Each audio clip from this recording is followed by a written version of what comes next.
you guys want to spend just a couple moments on the other two number one seeds that lost? Any thoughts on Purdue first, Dan? What you got?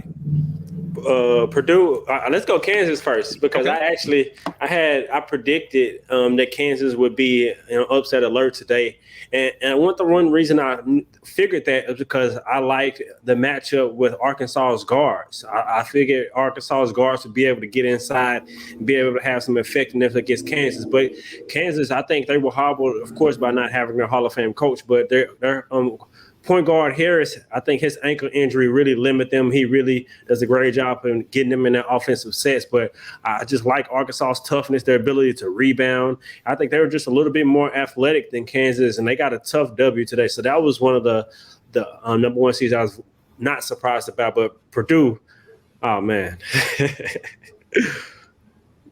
Purdue got exposed straight up. Yeah, and they had a 5-out offense. And what did you want to say something, Chris? No, I mean, exposed in a sense. We weren't surprised, right? Because their big man Zach Edey is their offense. Their guards are inexperienced. If they're not playing well, not shooting well, they're gonna struggle. So we're not. Mm-hmm. I'm not surprised. Go ahead, Aqib. No, I was gonna say I mean, the guard play hasn't been great from them all season. They just pound the ball with Zach Edey offensively and hope there's double and triple teams. But, credit to, Fairleigh Dickinson, right? FDU, yep. I didn't even know that. I didn't know that school existed. I'll be honest. Me either. Before yesterday. And that's the great thing about March is like you find so every year there's teams like that. And it's great for those teams because, their school gets shine. And they get more enrollment and, they get more publicity, which is good. But I thought I didn't think they would lose to a 16 seed. I don't think anyone picked them to beat Purdue. I think after that game, all the brackets were just eliminated. But it was, like I said, I think it was just getting exposed and they just stopped going to Edey at the end because there's just too much pressure. They couldn't guard the ball. They couldn't keep those fast, quick, more athletic guards outside the paint.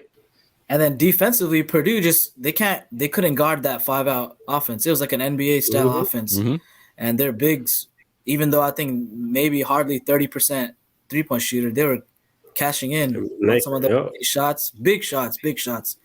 And then Kansas, I didn't get to catch the game today, but I was told that Kansas was underseeded as a 1 seed, being under Houston. So that's what I was told. One of those guys was a national guy.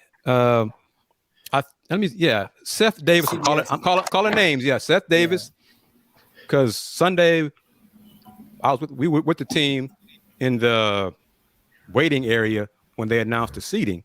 Yep. And when they announced Houston was number 1 in Kansas City, Mr. Davis said something along the lines of, Houston, I love you, I respect you, but I think Kansas should be number 1 in Kansas City. And the Cougs players are like, all right, yeah, whatever, Seth. Well, KU's done, and the Cougs will be playing in Kansas City. So, go ahead, Aqib. Chris, this is what happens every year. We have these national pundits saying the same thing over and over. Oh, well, they don't play in a elite conference. This and that, and then Houston still makes a deep run. Same thing again. Seth Davis is the number 1 Houston hater. He's been for the last 6 years that we have been, in the tournament, minus the COVID year. He has been saying how much, this team. He's always, when it comes to, he's an AP poll voter. He's always voting, a lot lower than on average. So he's the number 1 hater, and I love it. I just love how Houston proves the doubters wrong.